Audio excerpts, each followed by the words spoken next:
A verdade sobre o inferno que muitas igrejas não ensinam mais é pior do que pintam. E a morte e o inferno foram lançados no lago de fogo. Esta é a segunda morte. E aquele que não foi achado escrito no livro da vida foi lançado no lago de fogo. Apocalipse capítulo 20, versículos 14 e 15. Você ainda crê no inferno? Quando foi a última vez que você ouviu um sermão sobre ele? Por que será que muitas igrejas já não falam mais sobre o inferno, a condenação e a eternidade sem Deus? Teria o inferno deixado de existir só porque muitos decidiram ignorá-lo? A Bíblia é clara: o inferno é real, eterno e está preparado para o diabo, seus anjos e todos que rejeitam a salvação oferecida por Jesus Cristo. Estamos vivendo os últimos dias. O cenário mundial aponta para o fim. Sinais nos céus, apostasia nas igrejas, decadência moral, alianças políticas globais, tudo converge para o tempo profetizado pelas Escrituras. E em meio a tudo isso, um dos temas mais importantes e urgentes está sendo silenciosamente apagado: o destino eterno da alma sem Deus. Nesta mensagem, vamos romper o silêncio. Vamos expor com base bíblica, profética e espiritual a verdade sobre o inferno. Não com mitos, mas com a palavra viva. Prepare-se, porque esta palavra não é confortável aos ouvidos, mas será uma palavra que pode mudar a sua eternidade. O inferno não é alegoria, é literal. Há um esforço contínuo para transformar o inferno em metáfora. Muitos dizem: inferno é apenas um estado mental, ou é aqui na terra quando passamos por sofrimento. Mas isso não é o que Jesus ensinou. A palavra é categórica. O inferno é um lugar real. Jesus falou mais sobre o inferno do que sobre o céu. Em Marcos capítulo 9, versículos do 43 ao 48, ele usa expressões como onde o bicho não morre e o fogo não se apaga. Jesus descreve um lugar de tormento, de exclusão, de sofrimento eterno, contínuo. Se o inferno fosse apenas simbólico, por que Jesus advertiria tão seriamente sobre ele? O próprio Jesus contou a história do rico e Lázaro em Lucas capítulo 16, versículo do 19 ao 31, onde o rico, depois de morrer, foi atormentado em chamas. E o mais assustador, ele estava consciente, lembrava de sua vida, sentia sede e desejava avisar seus familiares sobre aquele lugar. O que Jesus disse sobre o inferno? Jesus usou a palavra Gehinna, do vale de Hinnom, como uma figura para o inferno. Era um lugar fora da cidade de Jerusalém, onde o lixo era queimado continuamente, cheio de vermes e fumaça. Ele usou essa imagem para que entendêssemos a seriedade do juízo eterno. Mateus capítulo 10, versículo 28. E não tem mais os que matam o corpo e não podem matar a alma. Temei antes aquele que pode fazer perecer no inferno a alma e o corpo. Jesus veio para nos livrar da condenação eterna e não apenas para nos dar uma vida confortável aqui na terra. A cruz é a maior prova de que o inferno é real. O Filho de Deus morreu para que não fôssemos para lá. Você trata a salvação como uma questão de vida ou morte? A segunda morte. Apocalipse capítulo 20 revela o destino final dos ímpios, o lago de fogo. É diferente do Hades, onde os mortos aguardam juízo. O lago de fogo é definitivo, eterno. O texto diz: esta é a segunda morte. O inferno será o lugar onde o diabo, a besta e o falso profeta serão atormentados de dia e de noite para todo sempre. Apocalipse capítulo 20, versículo 10. Isso não é aniquilação, é tormento eterno. Não haverá fim nem descanso. Você já pensou seriamente sobre o que significa a eternidade? Por que Deus criaria um lugar tão terrível? Essa é uma das perguntas mais feitas. Como um Deus de amor pode criar o inferno? A resposta bíblica é clara: o inferno foi criado para o diabo e seus anjos. Mateus capítulo 25, versículo 41. Deus não deseja que ninguém vá para lá, mas dá ao homem o livre arbítrio. 2 Pedro capítulo 3, versículo 9, o Senhor não retarda sua promessa, mas é longânimo para convosco, não querendo que alguns se percam, senão que todos venham a arrepender-se.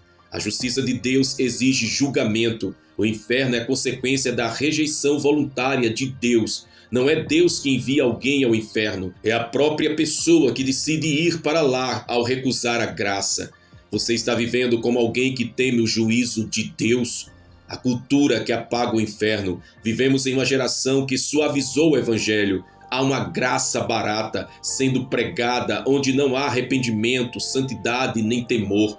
O inferno é retirado dos púlpitos para não ofender, mas o verdadeiro amor confronta. As Escrituras dizem que nos últimos dias haveria mestres que coçariam os ouvidos, 2 Timóteo capítulo 4, versículo 3, ensinando apenas o que agrada. O resultado é uma geração que brinca com o pecado, sem temor do destino eterno.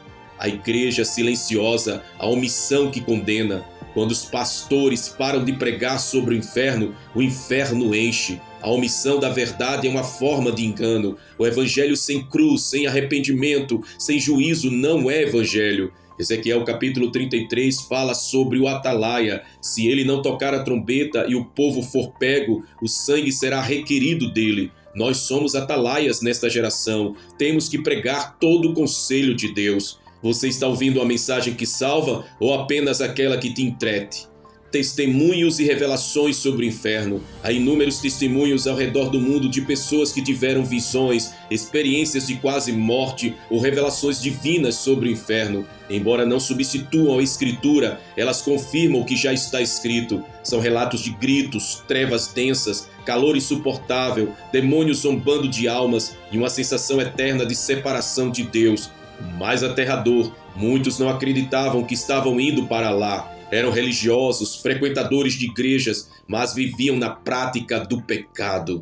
Como escapar do inferno? O clamor da graça. A boa notícia é que há salvação. O inferno é evitável. Jesus é o caminho, a verdade e a vida. Ele desceu até as profundezas da terra, venceu a morte e o inferno. Efésios capítulo 4, versículo 9. E tem nas mãos as chaves da morte e do Hades. Apocalipse capítulo 1, versículo 18. Romanos capítulo 10, versículo 13. Porque todo aquele que invocar o nome do Senhor será salvo. Aleluia! O arrependimento sincero, a fé viva em Jesus, a obediência à palavra e o novo nascimento nos livram do juízo vindouro. A cruz foi o altar onde Deus derramou seu amor para nos livrar do fogo eterno. Seu nome está escrito no livro da vida. Medite nisso. Esta palavra não é para trazer medo humano, mas temor santo. Você não precisa ir para o inferno, ninguém precisa ir para o inferno. Deus não quer que ninguém vá para lá. Mas se qualquer um ignorar esse alerta, a escolha já foi feita. Hoje é o dia aceitável, hoje é o tempo de salvação. Arrependa-se, volte à essência da palavra, busque santidade, não troque o céu por prazeres passageiros. O inferno é pior do que pintam, mas a graça de Deus é maior do que podemos imaginar. Escolha hoje onde você passará a sua eternidade, no céu ou no inferno. No inferno ou no céu? Quem tem ouvidos ouça o que o Espírito diz às igrejas. O perigo de acreditar somente em que Deus é amor sem conhecer o seu juízo. Horrível coisa é cair nas mãos do Deus vivo. Hebreus capítulo 10, versículo 31. Vivemos em uma época onde a mensagem do Evangelho foi seletivamente editada. Uma geração foi ensinada a ver Deus apenas como um pai amoroso, bondoso, compreensivo e sempre disposto a perdoar, sem qualquer menção de sua santidade, sua ira justa, o seu juízo eterno. Deus é amor, dizem muitos, e estão certos, mas o erro fatal está em parar aí. O mesmo Deus que é amor também é fogo consumidor. Hebreus capítulo 12, versículo 29. Ele é justo, santo e absolutamente intolerante ao pecado. A cruz de Cristo revela o amor de Deus, mas também denuncia a gravidade do pecado e a severidade do seu juízo. A cruz não teria sido necessária se o pecado fosse algo simples de ignorar. Nesta palavra escatológica e apocalíptica, eu quero expor com base na palavra o grande perigo de construir uma teologia centrada apenas em um dos atributos de Deus, ignorando sua plenitude. Esta é uma mensagem de alerta, de confronto, de despertamento espiritual, um chamado urgente à geração que caminha cega rumo ao juízo. Prepare-se, porque esta é uma mensagem direta, longa e profética. O Deus que é amor, mas também juiz. Deus é amor, 1 João capítulo 4, versículo 8. Essa é uma verdade incontestável, mas esse mesmo versículo está dentro de um contexto onde o apóstolo João também fala da necessidade de obedecer, de andar na luz, de fugir do pecado. O perigo começa quando o amor de Deus é distorcido para justificar uma vida sem arrependimento. O amor não é permissividade. O amor de Deus é santo, redentor, transformador. Ele ama o pecador, mas abomina, odeia o pecado. O amor de Deus o levou a entregar seu filho, mas o juízo de Deus caiu sobre o próprio Jesus em nosso lugar. A cruz é a interseção entre o amor e juízo. O Calvário não é apenas uma demonstração de afeto, mas uma declaração de guerra contra o pecado. O erro teológico do amor sem santidade. Muitos pregadores modernos eliminaram o inferno de seus sermões, esvaziaram a cruz de seu peso, retiraram o sangue do altar, oferecem um Jesus terapêutico que resolve problemas, mas não exige arrependimento. Essa teologia rasa cria crentes que dizem: Deus me entende, enquanto vivem em adultério, fornicação, mentiras, ganância, arrogância e mundanismo. Uma geração que idolatra um amor que aceita tudo e todos, mesmo que estejam marchando rumo à condenação. Romanos capítulo 2, versículo 5 diz: Mas segundo a tua dureza e impenitente coração, entesouras ira para ti no dia da ira e da revelação do juízo de Deus. Apocalipse capítulo 6, versículo 7, porque é vindo o grande dia da sua ira, e quem poderá subsistir? E Hebreus capítulo 10, versículos 26 e 27, porque se pecarmos voluntariamente depois de termos recebido o conhecimento da verdade, já não resta mais sacrifício pelos pecados, mas uma certa expectação horrível de juízo. A justiça de Deus não pode ser negociada. O juízo não é um plano contingente, é parte da natureza de um Deus imutável. A mensagem dos profetas e dos apóstolos. Os profetas do Antigo Testamento não pregavam apenas esperança. Isaías, Jeremias, Ezequiel, Amós, Joel, todos eles anunciaram a ira de Deus contra o pecado. No Novo Testamento, João Batista começa seu ministério dizendo: raça de víboras, quem vos ensinou a fugir da ira futura? Mateus capítulo 3, versículo 7. Paulo fala sobre o juízo vindouro em Atos capítulo 24, versículo 25. Pedro adverte que o dia do Senhor virá como um ladrão, com fogo consumindo tudo. 2 Pedro capítulo 3, versículo 10. Judas fala dos anjos que não guardaram sua posição e foram destinados às trevas eternas. Judas capítulo 1, versículos 6 e 7.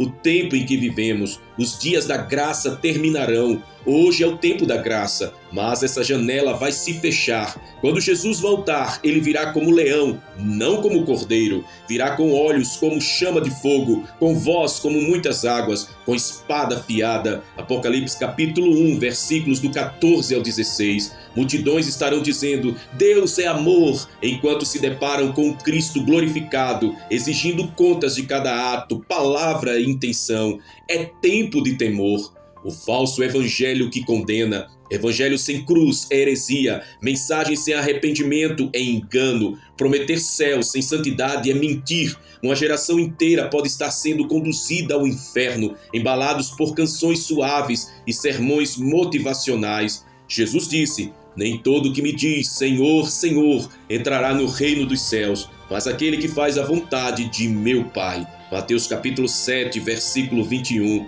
O livro da vida e o trono branco. Apocalipse capítulo 20, do versículo 11 ao versículo 15, descreve o juízo final. Os mortos, grandes e pequenos, estarão diante do trono, serão julgados pelas obras, e se o nome não estiver escrito no livro da vida, será lançado no lago de fogo. Isso é literal, isso é eterno, isso é inescapável. O clamor da graça ainda ecoa. Apesar de tudo, a porta ainda está aberta. O sangue de Jesus ainda tem poder. Ainda há tempo de arrependimento, de renúncia, de santificação. Ainda há chance de voltar ao primeiro amor, de abandonar o pecado escondido, de se reconciliar com Deus. Deus está te chamando não para que temas apenas, mas para que creias, se arrependas e viva. Você quer o amor de Deus ou também aceitará sua santidade? Seu nome está escrito no livro da vida? Um alerta urgente para esta geração. A maior tragédia não será morrer, será morrer sem Cristo. O maior engano não será ter acreditado em Deus, mas ter acreditado apenas em um pedaço de Deus, uma parte de Deus. Ele é amor, sim, mas também é justo, santo e juiz. O inferno é real, o juízo é certo. e a salvação é hoje. Quem tem ouvidos, ouça o que o Espírito diz às igrejas. A visão desequilibrada que está matando almas. Vivemos em dias perigosos onde a verdade está sendo relativizada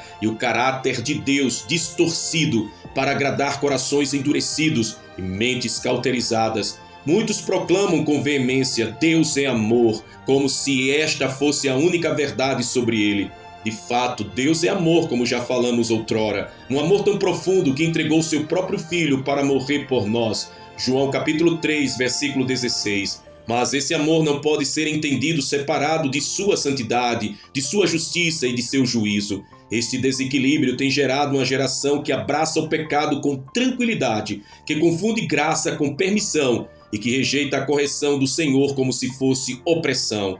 Mas a palavra é clara: horrenda coisa é cair nas mãos do Deus vivo. Hebreus capítulo 10, versículo 31. Ignorar esse aspecto do caráter divino é caminhar cegamente para o juízo eterno. A sedução de uma graça barata. A graça verdadeira nos conduz ao arrependimento. Tito capítulo 2, versículos 11 e 12.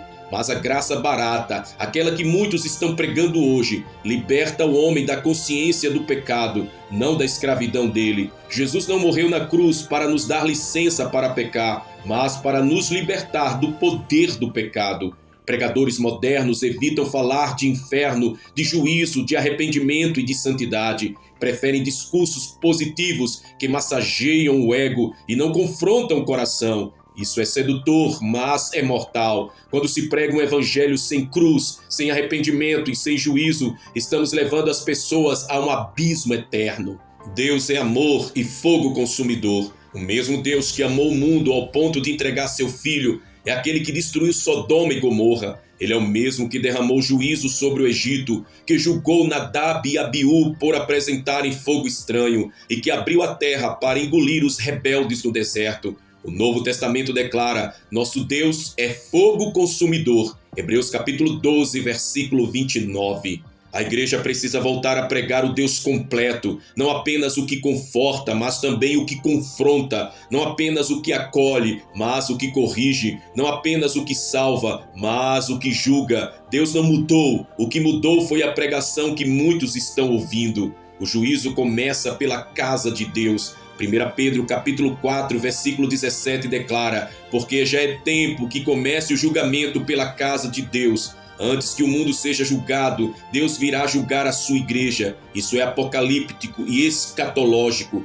Jesus andará em meio aos candeeiros. Apocalipse capítulo 2, examinando a fidelidade, santidade e verdade em cada congregação.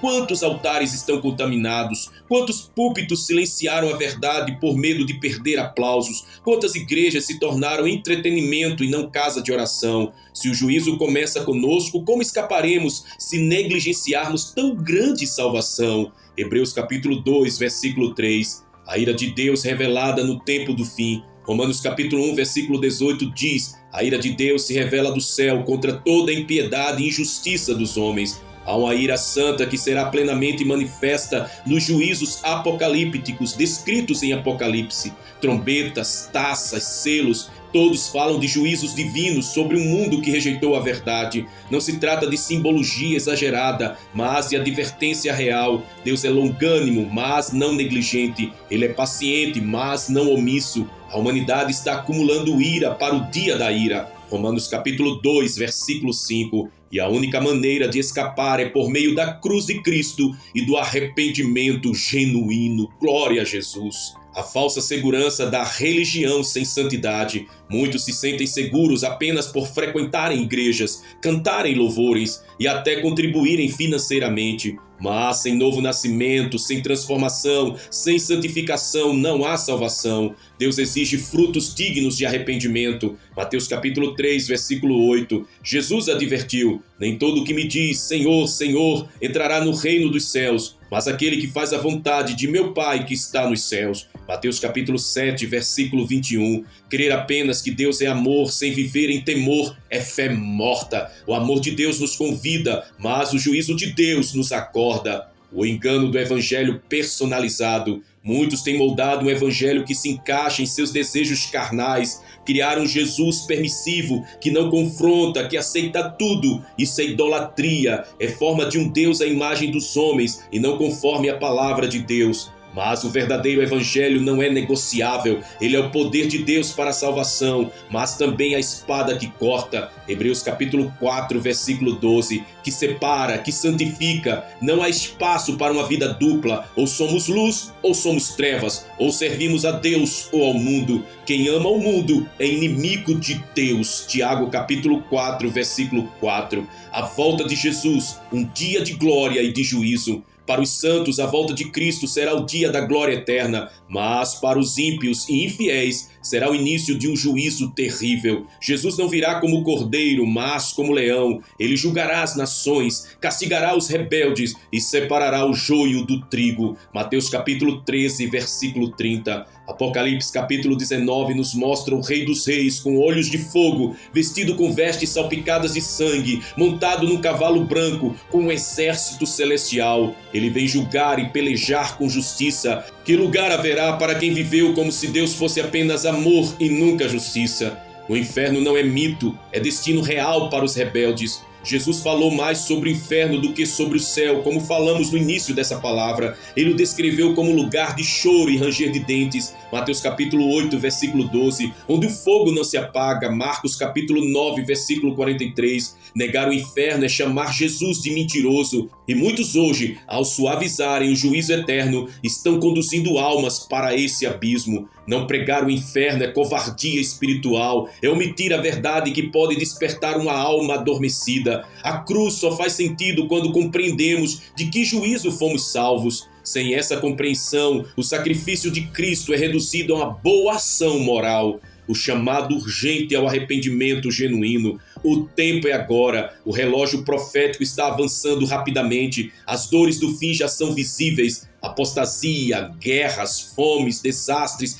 decadência moral, esfriamento do amor, tudo aponta para o breve retorno de Cristo. Deus está levantando vozes proféticas para chamar seu povo ao arrependimento. Esse é o tempo de consertar o altar, de abandonar o pecado secreto, de buscar santidade com fervor, de se voltar à cruz com lágrimas e verdade. Não há mais tempo para viver na superficialidade espiritual. O amor verdadeiro adverte e salva. Sim, Deus é amor, mas esse amor é santo, justo e verdadeiro. Ele não se alegra com a iniquidade. 1 Coríntios capítulo 13, versículo 6. O amor de Deus é tão grande que nos confronta, nos corrige e nos chama para perto. O verdadeiro amor nos liberta do engano. É tempo de conhecer o Deus inteiro, não apenas sua bondade, mas também sua severidade. Romanos capítulo 11, versículo 22. Quem conhece só um lado de Deus não conhece de fato, e quem ignora seu juízo rejeita também sua santidade.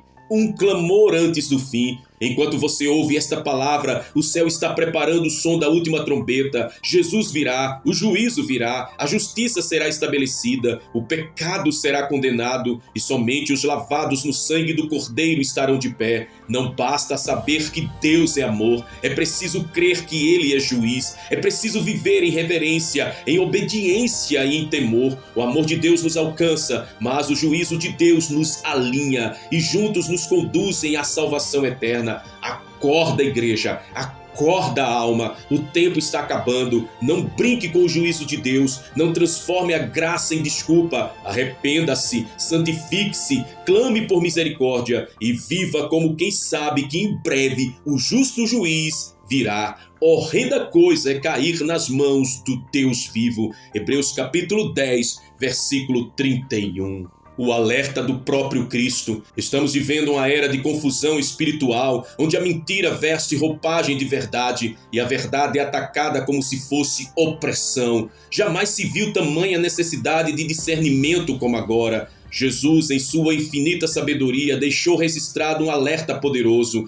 Falsos cristos e falsos profetas surgiriam, e seus enganos seriam tão convincentes que até mesmo os eleitos poderiam ser enganados se não estivessem firmes. Esta é uma mensagem para os dias de hoje. Estamos na última hora. Esta é uma palavra para os vigilantes, para os que têm sede da verdade, para os que não se satisfazem com o evangelho diluído. Aqui está sendo revelado o segredo dos que não se deixarão enganar, o caminho da sobriedade espiritual, da comunhão profunda com Deus e da fidelidade inabalável à verdade. O tempo da decepção. Estamos na geração da aparência. As redes sociais se tornaram o altar de muitos. O culto ao ego tomou o lugar do culto ao Cordeiro. E é nesse cenário que falsos ungidos surgem, operando sinais e maravilhas, atraindo multidões com discursos carismáticos, mas sem a cruz, sem arrependimento, sem santidade. O tempo da decepção não virá, já chegou, e quem não estiver ancorado na palavra, guiado pelo Espírito, vai se deixar levar pelo vento do engano. Satanás não vem com chifres e tridente, ele vem disfarçado como anjo de luz. 2 Coríntios capítulo 11, versículo 14. Os escolhidos têm um código espiritual. Jesus disse que os escolhidos não seriam enganados. Mas por quê? Porque eles têm um segredo, vivem uma vida no Espírito, não se movem por emoções, mas por discernimento. O segredo dos que não serão enganados é a intimidade com Deus. Eles reconhecem a voz do bom pastor e não seguem a voz do estranho. João capítulo 10, versículo 5. Esses não vivem de pregações motivacionais, mas da palavra viva. Eles jejuam, oram, meditam e têm prazer na presença de Deus. O segredo deles é o altar particular, onde Deus revela os mistérios do tempo do fim. Os 3 enganos dos últimos dias. Primeiro, o engano da falsa graça, um evangelho sem cruz, sem renúncia, onde tudo é permitido e nada é pecado. Mas a graça verdadeira nos ensina a negar a impiedade. Tito capítulo 2, versículos 11 e 12. Segundo engano, o engano dos sinais. Milagres não são prova de aprovação divina. O anticristo fará prodígios. 2 Tessalonicenses capítulo 2, versículo 9. Os escolhidos conhecem a árvore pelo fruto e não apenas pelos dons. Mateus capítulo 7, versículos do 15 ao 20. E terceiro, o engano da multidão. Muitos confundem popularidade com veracidade, mas o caminho largo atrai multidões e leva à perdição. Mateus capítulo 7, versículo 13. O retorno às Escrituras é o segredo da imunidade. A palavra é espada, é luz, é escudo. Os que vivem por ela discernem o tempo e reconhecem o engano. O Espírito Santo traz revelação quando a Escritura é lida com coração sincero. A fome pela palavra é o antídoto contra o veneno do engano. Sem o conhecimento bíblico, o crente se torna vulnerável. Os que não serão enganados vivem em obediência, não apenas em conhecimento. A voz do Espírito é o guia dos escolhidos. No meio do ruído religioso, há uma voz que se destaca, a do Espírito Santo. Ele guia, corrige, consola e revela. Os que andam em espírito não seguem a carne nem os modismos. Eles estão atentos à voz que fala no secreto.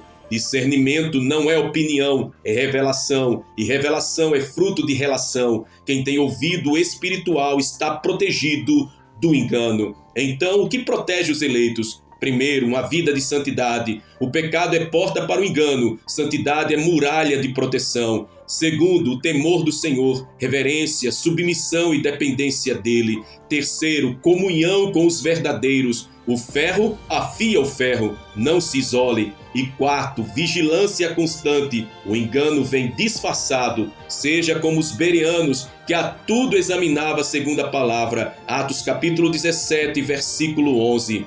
Um chamado ao despertamento. Esta é uma geração sonolenta. Acorde. Há um espírito de anestesia espiritual tentando adormecer os eleitos. Mas quem tem azeite na lamparina não dorme. Acorda, igreja. Jesus está voltando. Não negocie sua coroa por aplausos. Não venda sua herança por um prato de doutrinas doces. O segredo dos que não serão enganados é a permanência em Cristo. A paz de quem está no centro da verdade. Mesmo em meio ao caos, os escolhidos têm paz. Não porque o mundo está bem, mas porque sabem quem os guarda. A certeza do cuidado divino é o segredo da paz em tempos de engano. Não ser enganado é resultado de um posicionamento firme. É preciso renunciar ao conforto, abraçar a verdade, amar a palavra e caminhar com o Espírito. Esse é o tempo de escolher de que lado você estará. O segredo dos que não se deixarão enganar é a fidelidade radical a Jesus. custe o que custar. Quem tem ouvidos, ouça o que o Espírito Santo diz às igrejas. Aleluia, Maranata, ora vem, Senhor Jesus. Oh, aleluia! Neste momento eu te convido a fazer uma oração profética de cura, de milagres, de restauração para esse tempo do fim. Faça essa oração comigo. A palavra do Senhor diz: e ele lhes disse: ide por todo o mundo, pregai o evangelho a toda criatura. Estes sinais seguirão aos que crerem. Em meu nome expulsarão os demônios, falarão novas línguas, pegarão nas serpentes, e se beberem alguma coisa mortífera, não lhes fará dano algum, e porão as mãos sobre os enfermos e os curarão. Marcos capítulo 16, versículos do 15 ao 18. Senhor Deus Todo-Poderoso, Criador dos céus e da terra, Senhor dos exércitos e Rei eterno, nos colocamos agora diante da Tua presença santa com temor e tremor, reconhecendo que Tu és o Deus que opera maravilhas, o Deus que cura, que restaura e que ainda hoje faz milagres em meio ao Teu povo. Nos dias sombrios do fim, quando as nações tremem, quando as enfermidades se multiplicam, quando o medo tenta se assentar no coração dos teus filhos, clamamos a ti, Jeová Rafá, o Senhor que sara. Estende tua mão poderosa agora, toca cada vida, visita cada coração quebrado, cada corpo enfermo, cada alma que se encontra sem forças. Que teu poder de cura invada este lugar, esta casa, esta vida que ora agora com fé. Pai Santo, em o nome de Jesus Cristo, clamamos por milagres, milagres de cura, milagres de libertação, milagres de restauração familiar, milagres financeiros, milagres na mente e no espírito. Repreendemos agora toda enfermidade diagnosticada e não diagnosticada, todo tumor, todo câncer, doença autoimune, doenças psicossomáticas, doenças mentais, opressão demoníaca, e declaramos: haja cura em nome de Jesus. Espírito Santo, sopra sobre os ossos secos, sopra sobre as esperanças perdidas. Onde houver morte, libere vida. Onde houver ruínas, reconstrua. Onde houver dor, libere o óleo da alegria. Envia anjos guerreiros agora para batalhar em favor desta pessoa que ora com lágrimas, que ora com a alma em angústia, que ora esperando um milagre há anos. Toca agora, Senhor, toca com teu fogo, toca com teu poder. Deus de Elias, Deus de Josué, Deus de Paulo e Silas, faz de novo. Assim como o Senhor abriu o mar, abre as portas. Assim como o Senhor fez cair as muralhas de Jericó,